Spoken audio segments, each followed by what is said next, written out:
ಮಿತ್ರರೇ ನಮಸ್ಕಾರ. ಮಿತ್ರರೇ, ಇರಾನ್, ಅಮೆರಿಕ, ಇಸ್ರೇಲ್ ಇವುಗಳ ನಡುವೆ ನಡೀತಾ ಇರುವಂತಹ ಈ ಯುದ್ಧದಲ್ಲಿ ಕಳೆದ ಕೆಲ ಗಂಟೆಗಳಲ್ಲಿ ಆದಂತಹ ಬೆಳವಣಿಗೆಗಳ ಬಗ್ಗೆ ಈ ವಿಡಿಯೋದಲ್ಲಿ ನಿಮಗೆ ಮಾಹಿತಿ ಕೊಡುವಂತಹ ಪ್ರಯತ್ನ ಮಾಡ್ತೇನೆ.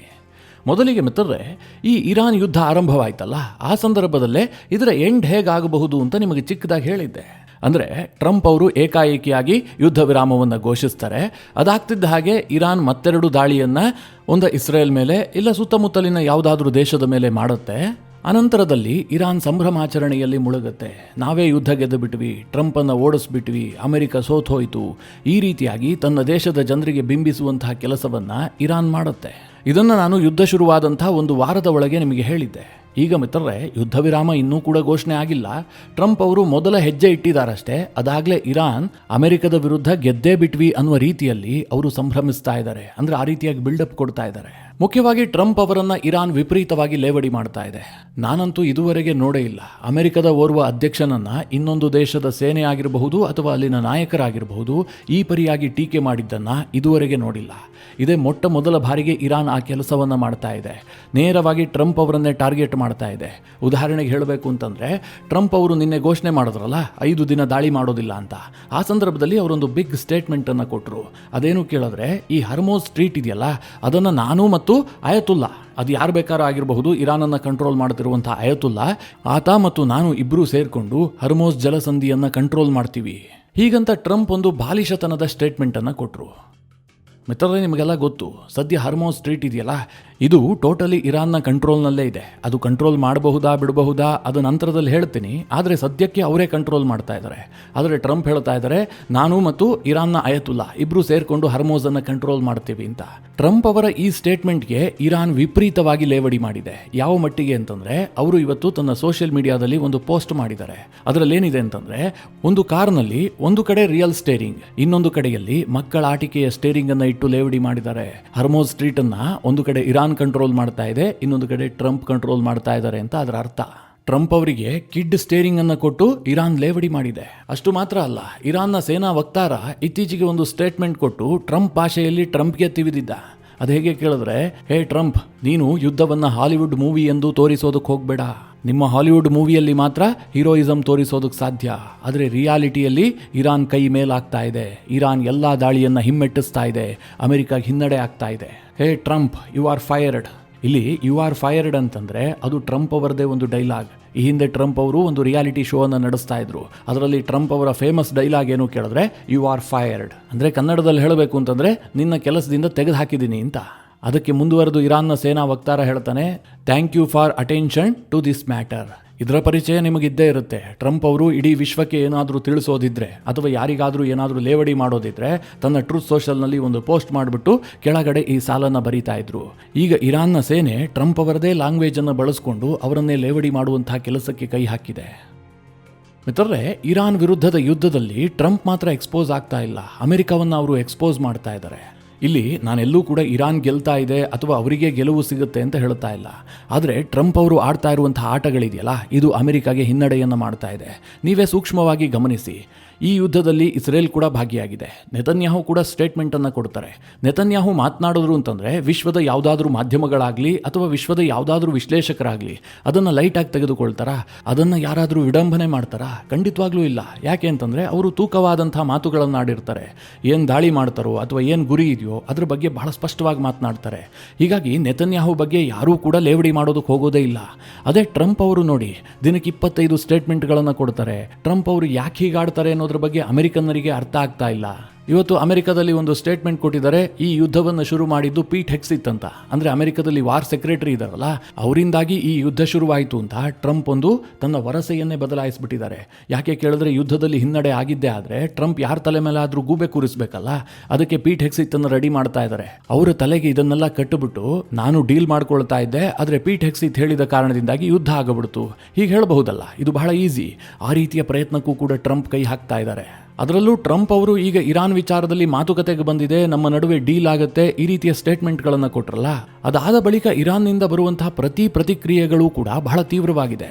ಇರಾನ್ನ ಹಿರಿಯ ನಾಯಕ ಮೊಹಸಿನ್ ರೆಜಾಯಿ ಇವತ್ತೊಂದು ಸ್ಟೇಟ್ಮೆಂಟ್ ಅನ್ನು ಕೊಟ್ಟಿದ್ದಾರೆ. ನೀವು ನಮ್ಮ ವಿದ್ಯುತ್ ಸ್ಥಾವರಗಳ ಮೇಲೆ ದಾಳಿ ಮಾಡುವಂತಹ ದುಸ್ಸಾಹಸಕ್ಕೆ ಕೈ ಹಾಕಿದ್ದೆ ಆದ್ರೆ ನಾವು ಐ ಫಾರ್ ಆನ್ ಐ ಅನ್ನುವಂತಹ ಪಾಲಿಸಿಯನ್ನು ಅನುಸರಿಸೋದಿಲ್ಲ, ನಾವು ಹೆಡ್ ಫಾರ್ ಆನ್ ಐ ಅನ್ನುವಂತಹ ಪಾಲಿಸಿಯನ್ನು ಅಡಾಪ್ಟ್ ಮಾಡ್ಕೊಂಡಿದ್ದೀವಿ.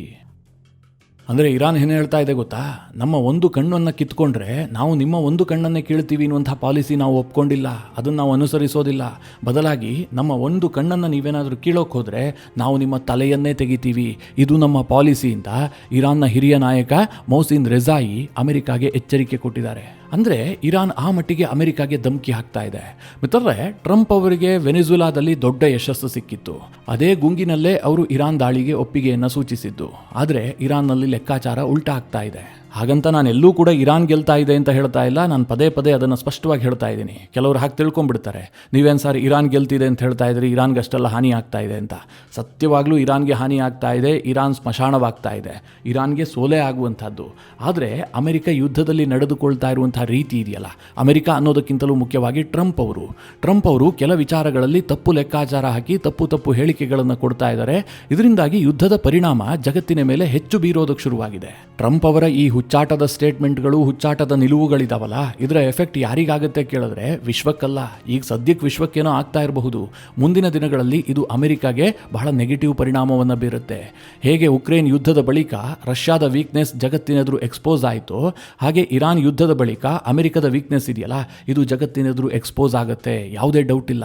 ಇದನ್ನು ನಾನೇನು ಸುಮ್ಮನೆ ಹೇಳ್ತಾ ಇಲ್ಲ, ಈಗಾಗಲೇ ಅದರ ಸುಳಿವು ಸಿಗ್ತಾ ಇದೆ. ಇವತ್ತು ಕಿಮ್ ಜಾಂಗ್ ಉನ್ ಒಂದು ದೊಡ್ಡ ಸ್ಟೇಟ್ಮೆಂಟನ್ನು ಕೊಟ್ಟಿದ್ದಾನೆ. ಉತ್ತರ ಕೊರಿಯಾದ ಸುಪ್ರೀಂ ಪ್ರಿನ್ಸಿಪಲ್ ಅಸೆಂಬ್ಲಿಯಲ್ಲಿ ನಿಂತ್ಕೊಂಡು ಮಾತನಾಡಿದಂಥ ಕಿಮ್ ಜಾಂಗ್ ಉನ್, ನಾವು ಯಾವುದೇ ಆರ್ಥಿಕ ಲಾಭಕ್ಕೋಸ್ಕರವಾಗಿ ಅಥವಾ ಭದ್ರತಾ ಭರವಸೆಗಳಿಗೋಸ್ಕರವಾಗಿ ಅಣ್ವಸ್ತ್ರವನ್ನು ಕೈ ಬಿಡುವಂತಹ ಮಾತೇ ಇಲ್ಲ. ಹಾಗೆ ನಾವು ಯಾವುದೇ ಕಾರಣಕ್ಕೂ ಕೂಡ ನಮ್ಮ ಬಳಿ ಇರುವಂತಹ ಅಣ್ವಸ್ತ್ರವನ್ನು ಕಡಿಮೆ ಮಾಡುವಂತಹ ಉದ್ದೇಶವನ್ನೂ ಕೂಡ ಹೊಂದಿಲ್ಲ. ಇವತ್ತು ಜಗತ್ತಿನ ಸ್ವಾಯತ್ತ ರಾಷ್ಟ್ರಗಳ ಹಕ್ಕುಗಳನ್ನು ಬಲಪ್ರಯೋಗದಿಂದ ಉಲ್ಲಂಘಿಸಲಾಗ್ತಾ ಇದೆ. ಇಂತಹ ದಬ್ಬಾಳಿಕೆಗಳಿಂದ ರಕ್ಷಣೆಯನ್ನು ಪಡೆಯೋದಕ್ಕೆ ಕೇವಲ ಅಣ್ವಸ್ತ್ರಗಳಿಂದ ಮಾತ್ರ ಸಾಧ್ಯ ಇದೆ. ಹೀಗಂತ ಕಿಮ್ ಜಾಂಗ್ ಉನ್ ನೇರವಾಗಿ ಒಂದು ಸ್ಟೇಟ್ಮೆಂಟ್ ಅನ್ನು ಕೊಟ್ಟಿದ್ದಾನೆ.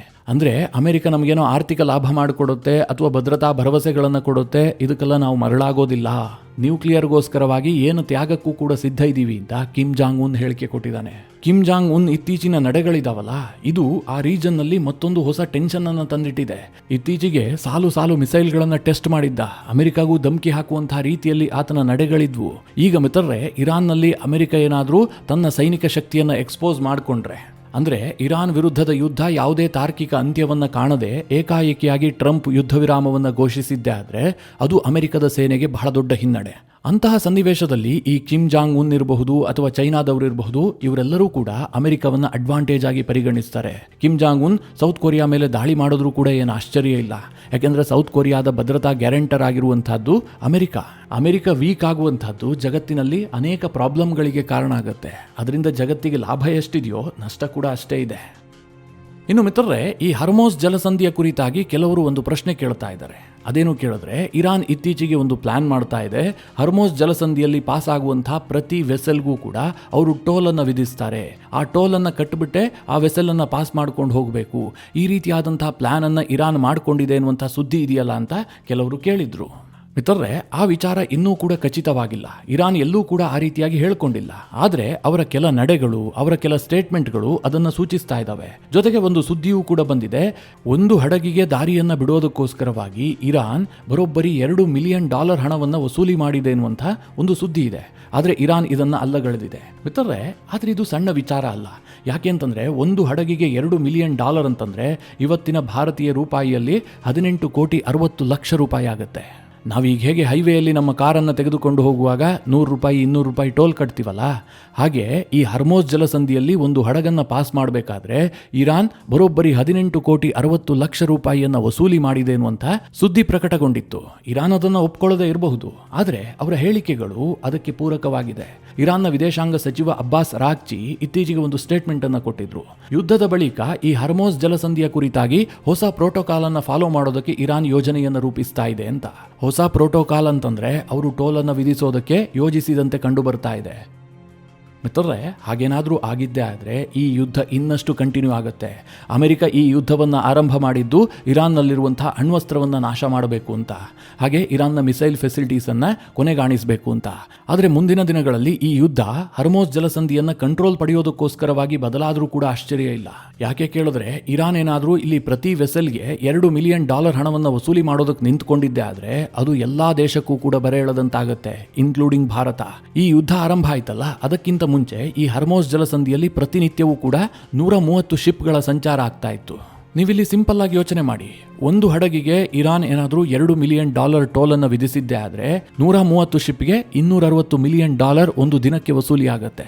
ಇರಾನ್ನ ಯೋಜನೆ ಅವರಿಗೇನೋ ಚೆನ್ನಾಗಿದೆ, ಇದರಿಂದಾಗಿ ಅವರಿಗೆ ದಿನಕ್ಕೆ $1200 ಕೋಟಿ ಬರುತ್ತೆ. ವರ್ಷಕ್ಕೆ ಒಂದು $40 ಬಿಲಿಯನ್ ಹಣ ಕಲೆಕ್ಟ್ ಆಗುತ್ತೆ. ಇರಾನ್ನ ಪಾಲಿಗೇನೋ ಅದು ಬಹಳ ಚೆನ್ನಾಗಿದೆ ಕೇಳೋದಕ್ಕೆ. ಆದರೆ ವಿಶ್ವ ಅದನ್ನು ಒಪ್ಕೊಳ್ಳುತ್ತಾ? ಖಂಡಿತವಾಗ್ಲೂ ಇಲ್ಲ. ಇದಕ್ಕೋಸ್ಕರವಾಗಿ ಘನಘೋರ ಯುದ್ಧವೇ ಸಂಭವಿಸಿ ಬಿಡಬಹುದು.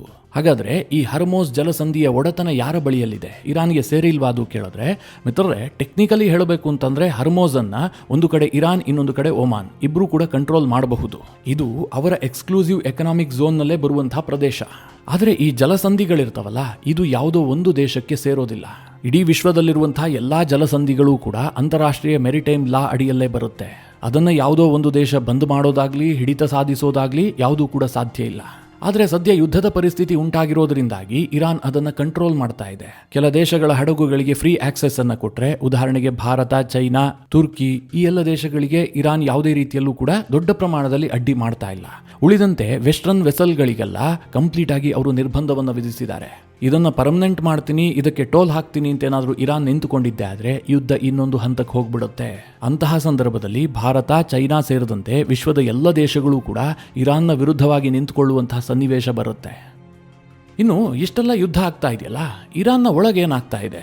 ಈ ಮೊದಲು ಅಲ್ಲಿನ ಸರ್ಕಾರದ ವಿರುದ್ಧ ಭಾರಿ ಪ್ರತಿಭಟನೆ ಮಾಡಿದ್ರು. ಈಗ ಯಾವುದೇ ರೀತಿಯಲ್ಲೂ ವರದಿ ಆಗ್ತಾ ಇಲ್ವಲ್ಲ. ಇರಾನ್ನ ಒಳಗಿನ ಚಿತ್ರಣ ಹೇಗಿದೆ ನೋಡೋದಾದ್ರೆ, ಮುಖ್ಯವಾಗಿ ಇರಾನ್ನಲ್ಲಿ ಇಂಟರ್ನೆಟ್ ಬ್ಲ್ಯಾಕ್ಔಟ್ ಆಗಿದೆ. ಎಲ್ಲೂ ಕೂಡ ಇಂಟರ್ನೆಟ್ ಬಳಕೆ ಇಲ್ಲ. ಹೀಗಾಗಿ ಇರಾನ್ನ ಒಳಗಿನ ಪರಿಸ್ಥಿತಿ ಹೇಗಿದೆ ಅಂತ ಹೆಚ್ಚಿನದು ಹೊರ ಜಗತ್ತಿಗೆ ಗೊತ್ತೇ ಆಗ್ತಾ ಇಲ್ಲ. ಅಲ್ಲಿ ಕೆಲವರಿಗೆ ಮಾತ್ರ ಇಂಟರ್ನೆಟ್ ಸೌಲಭ್ಯವನ್ನು ಕೊಡಲಾಗ್ತಾ ಇದೆ, ಅದು ಕೂಡ ಪ್ರೋ ಗವರ್ನಮೆಂಟ್ ಇರುವವರಿಗೆ ಮಾತ್ರ. ಯಾರು ಸರ್ಕಾರದ ವಿರುದ್ಧವಾಗಿದ್ದಾರೋ ಅವರಿಗೆ ಯಾವುದೇ ಸವಲತ್ತನ್ನು ಕೊಡ್ತಾ ಇಲ್ಲ. ಇದರ ನಡುವೆ ಕೆಲ ಮಾಧ್ಯಮಗಳು ವರದಿ ಮಾಡ್ತಾ ಇದ್ದಾವೆ, ಇರಾನ್ನಲ್ಲಿ ಪರಿಸ್ಥಿತಿ ಸಾಕಷ್ಟು ಬಿಗಡಾಯಿಸಿದೆ, ಅಲ್ಲಿ ಆಹಾರದ ಸಮಸ್ಯೆ ಮಿತಿ ಮೀರಿದೆ, ಜೊತೆಗೆ ಆರೋಗ್ಯ ಸೌಲಭ್ಯಗಳು ಕೂಡ ಸಿಗ್ತಾ ಇಲ್ಲ, ಹೀಗೆಲ್ಲ ವರದಿಗಳಿದ್ದಾವೆ. ಈಗ ಯುದ್ಧದ ನಡುವೆಯೇ ಇರಾನ್ನ ಸರ್ಕಾರ ತನ್ನ ವಿರೋಧಿಗಳನ್ನು ಮಟ್ಟ ಹಾಕೋದಕ್ಕೂ ಕೂಡ ನಿಂತುಕೊಂಡಿದೆ. ಇವತ್ತು ಇರಾನ್ ಇಂಟರ್ನ್ಯಾಷನಲ್ ವರದಿ ಮಾಡಿರುವಂತೆ ಬರೋಬ್ಬರಿ 466 ಮಂದಿಯನ್ನ ಅಲ್ಲಿನ ಸರ್ಕಾರ ಬಂಧಿಸಿದೆ. ಕಾರಣ ಏನು ಕೇಳಿದ್ರೆ, ಇವರೆಲ್ಲರೂ ಕೂಡ ವಿರೋಧಿಗಳಿಗೆ ಹೆಲ್ಪ್ ಮಾಡ್ತಾ ಇದ್ರು. ಇವರು ಇರಾನ್ನಲ್ಲಿ ಅಸ್ಥಿರತೆಯನ್ನು ನಿರ್ಮಾಣ ಮಾಡಿ ಸರ್ಕಾರದ ವಿರುದ್ಧ ಪ್ರತಿಭಟನೆಗೆ ಕುಮ್ಮಕ್ಕನ್ನು ನೀಡ್ತಾ ಇದ್ರು ಅನ್ನುವಂತಹ ಆರೋಪ ಹೊರಿಸಿ 466 ಮಂದಿಯನ್ನ ಒಂದೇ ದಿನದಲ್ಲಿ ಬಂಧಿಸಲಾಗಿದೆ. ಇದರ ಅರ್ಥ ಏನು ಕೇಳಿದ್ರೆ, ಇರಾನ್ನ ಸರ್ಕಾರ ಕೇವಲ ಅಮೆರಿಕ ಮತ್ತು ಇಸ್ರೇಲ್ ವಿರುದ್ಧ ಮಾತ್ರ ಯುದ್ಧ ಮಾಡ್ತಾ ಇಲ್ಲ, ಒಳಗೂ ಕೂಡ ತನ್ನ ವಿರೋಧಿಗಳನ್ನು ಮಟ್ಟ ಹಾಕುವಂತಹ ಕೆಲಸವನ್ನ ಚಾಲ್ತಿಯಲ್ಲಿಟ್ಟಿದೆ. ಇನ್ನು ಟ್ರಂಪ್ ಅವರು ಏನೇ ಹೇಳಿ, ಇಸ್ರೇಲ್ ಮಾತ್ರ ದಾಳಿಯನ್ನ ಸ್ವಲ್ಪವೂ ಕಡಿಮೆ ಮಾಡಿಲ್ಲ. ಈ ಹಿಂದೆ ಅವರು IRGC ಹೆಡ್ ಕ್ವಾರ್ಟರ್ಸ್ ಅನ್ನು ಉಡಾಯಿಸಿದ್ರು. ಇವತ್ತು ಮತ್ತೆ ಎರಡನೇ ರೌಂಡ್ನ ದಾಳಿಯನ್ನ ನಡೆಸಿ ಇರಾನ್ನ ಕೈಗಾರಿಕಾ ಪ್ರದೇಶ ಮತ್ತು ಸೈನಿಕ ಮೂಲ ಸೌಕರ್ಯಗಳ ಪ್ರದೇಶವನ್ನ ನಾಶ ಮಾಡಿದ್ದಾರೆ. ಈ ಬಗ್ಗೆ ಇಸ್ರೇಲ್ ಡೀಟೇಲ್ ಆದಂತಹ ಹೇಳಿಕೆಯನ್ನು ಕೂಡ ರಿಲೀಸ್ ಮಾಡಿದೆ. ಇರಾನ್ನ ಟೆಹರಾನ್, ಇಸ್ಫಹಾನ್, ಕೊರ್ರಾಮ್ ಶೆಹರ್, ಪರ್ಷಿಯನ್ ಗಲ್ಫ್ ಈ ಎಲ್ಲಾ ಭಾಗದಲ್ಲಿ ದಾಳಿಯ ವರದಿಯಾಗಿದೆ. ಇನ್ನು ಈ ಯುದ್ಧದ ವಿಚಾರದಲ್ಲಿ ಪಾಕಿಸ್ತಾನ ಮಧ್ಯಸ್ಥಿಕೆಯನ್ನು ವಹಿಸುತ್ತೆ, ಅಮೆರಿಕ ಮತ್ತು ಇರಾನ್ನ ಮಾತುಕತೆಗೆ ಪಾಕಿಸ್ತಾನ ವೇದಿಕೆಯನ್ನು ಕಲ್ಪಿಸುತ್ತೆ ಎನ್ನುವಂಥ ಸುದ್ದಿಗಳಿದಾವಲ್ಲ, ಇದರ ಬಗ್ಗೆ ಯಾವುದೇ ಕನ್ಫರ್ಮೇಷನ್ ಸಿಗ್ತಾ ಇಲ್ಲ. ಪಾಕಿಸ್ತಾನದ ಬಗ್ಗೆ ಗಲ್ಫ್ನ ರಾಷ್ಟ್ರಗಳು ಅಸಮಾಧಾನ ಹೊಂದಿದಾವೆ ಎನ್ನುವಂತಹ ಕೆಲ ವರದಿಗಳು ಇವತ್ತು ಪಬ್ಲಿಷ್ ಆಗಿದೆ. ಅಂದರೆ ಈ GCC ಕಂಟ್ರಿಗಳಿಗೆ ಪಾಕಿಸ್ತಾನದ ಮೇಲೆ ಯಾವುದೇ ನಂಬಿಕೆಗಳಿಲ್ಲ. ಪಾಕಿಸ್ತಾನ ಡಬಲ್ ಗೇಮ್ ಮಾಡುವಂತಹ ಸಾಧ್ಯತೆಗಳಿದೆ. ಪಾಕಿಸ್ತಾನ ಒಂದು ತಟಸ್ಥ ದೇಶ ಅಲ್ಲ ಅನ್ನುವಂತಹ ಭಾವನೆ ಈ GCC ದೇಶಗಳಿಗೆ ಬಂದಿದೆಯಂತೆ. ಮಿತ್ರರೇ, ಪಾಕಿಸ್ತಾನದ ಇತಿಹಾಸವನ್ನು ನೋಡಿದ್ರೆ ಅವರು ಅನುಮಾನ ಪಡ್ತಾ ಇರುವಂತಹದ್ದು ಸಹಜವಾಗಿದೆ ಮತ್ತು ಸರಿಯಾಗೂ ಕೂಡ ಇದೆ. ನೀವು ಪಾಕಿಸ್ತಾನದ ಟ್ರ್ಯಾಕ್ ರೆಕಾರ್ಡ್ ಅನ್ನು ತೆಗೆದು ನೋಡಿ. ಅವರು ಆಫ್ಘಾನಿಸ್ತಾನದ ಮೇಲೆ ಅಮೆರಿಕ ಯುದ್ಧ ಮಾಡದಂತಹ ಸಂದರ್ಭದಲ್ಲಿ ಅಮೆರಿಕಾಗೆ ಹೆಲ್ಪ್ ಮಾಡಿದ್ರು, ಮುಕ್ತವಾಗಿ ಎಲ್ಲ ಅವಕಾಶವನ್ನು ಕೊಟ್ಟಿದ್ರು. ಆದರೆ ಇನ್ನೊಂದು ಕಡೆಯಲ್ಲಿ ಒಸಾಮಾ ಬಿನ್ ಲಾಡೆನ್ ಅನ್ನ ಅಬೋಟಾಬಾದ್ನಲ್ಲಿಟ್ಟು ಸಾಕ್ತಾ ಇದ್ರು. ಇದು ಪಾಕಿಸ್ತಾನದ ಡಬಲ್ ಸ್ಟ್ಯಾಂಡರ್ಡ್. ಹೀಗಾಗಿ ಈ ಯುದ್ಧದಲ್ಲಿ ಪಾಕ್ ಮಧ್ಯಸ್ಥಿಕೆಯನ್ನ GCC ದೇಶಗಳೇ ವಿರೋಧಿಸ್ತಾ ಇದ್ದಾವೆ ಎನ್ನುವಂತಹ ಸುದ್ದಿಗಳಿದಾವೆ. ಮಿತ್ರರೇ, ಸದ್ಯ ಈ ಯುದ್ಧದಿಂದಾಗಿ ಪಾಕಿಸ್ತಾನ ಟೋಟಲಿ ಕೊರೋನಾ ಸ್ಟೇಜಿಗೆ ಹೋಗ್ಬಿಟ್ಟಿದೆ. ಕೊರೋನಾದಲ್ಲಿ ಯಾವ ರೀತಿಯಾಗಿ ದೇಶ ಲಾಕ್ಡೌನ್ ಆಗಿತ್ತೋ ಅದೇ ಪರಿಸ್ಥಿತಿಗೆ ಬಂದಿದೆ. ಯಾಕೆ ಈ ಮಾತು ಹೇಳಿದೆ ಅಂತಂದ್ರೆ, ಈ ಹಿಂದೆ ಪಾಕಿಸ್ತಾನ ಪಾರ್ಷಿಯಲ್ ಲಾಕ್ಡೌನ್ ಮಾಡಿದ್ರ ಬಗ್ಗೆ ನಿಮಗೆಲ್ಲ ಗೊತ್ತೇ ಇದೆ. ಈಗ ಪಾಕಿಸ್ತಾನ ಇನ್ನೊಂದು ನಿರ್ಧಾರವನ್ನ ಮಾಡಿದೆ. ಭಾರತದಲ್ಲಿ IPL ನಡೆಯುತ್ತಲ್ಲ, ಹಾಗೆ ಪಾಕಿಸ್ತಾನದಲ್ಲೂ ಕೂಡ PSL ಅನ್ನುವಂತಹ ಒಂದು ಕ್ರಿಕೆಟ್ ಲೀಗ್ ನಡೆಯುತ್ತೆ. ಆ PSL ಲೀಗ್ಗೆ ಕ್ರೌಡ್ ಅನ್ನ ಬ್ಯಾನ್ ಮಾಡಲಾಗಿದೆ. ಅಂದ್ರೆ ಪಾಕಿಸ್ತಾನದ ಜನರು ಯಾರು ಕೂಡ ಕ್ರೀಡಾಂಗಣಕ್ಕೆ ಬಂದು ಕ್ರಿಕೆಟ್ ಅನ್ನ ನೋಡುವಂತಿಲ್ಲ. ಅವರು ಮನೆಯಲ್ಲಿ ಕೂತ್ಕೊಂಡು ಟಿವಿಯಲ್ಲಿ ನೋಡಬಹುದಷ್ಟೇ. ಇದಕ್ಕೆ ಕಾರಣ ಏನು ಕೇಳಿದ್ರೆ, ಪೆಟ್ರೋಲ್ ಮತ್ತು ಡೀಸೆಲ್ನ ಕೊರತೆ ಆಗಿದೆಯಲ್ಲ, ಹೀಗಾಗಿ ಜನರ ಸಂಚಾರಕ್ಕೆ ನಿರ್ಬಂಧ ವಿಧಿಸುವಂತಹದ್ದು ಮೂಲ ಉದ್ದೇಶ ಅಂತ ಪಾಕಿಸ್ತಾನ ಹೇಳ್ಕೊಳ್ತಾ ಇದೆ. ಆದರೆ ಅಸಲಿ ಸತ್ಯ ಏನು ಗೊತ್ತಾ? ಅತ್ತ ಕಡೆಯಿಂದ ಅಫ್ಘಾನಿಸ್ತಾನದ ತಾಲಿಬಾನಿಗಳು ಎಚ್ಚರಿಕೆ ಕೊಟ್ಟಿದ್ದಾರೆ.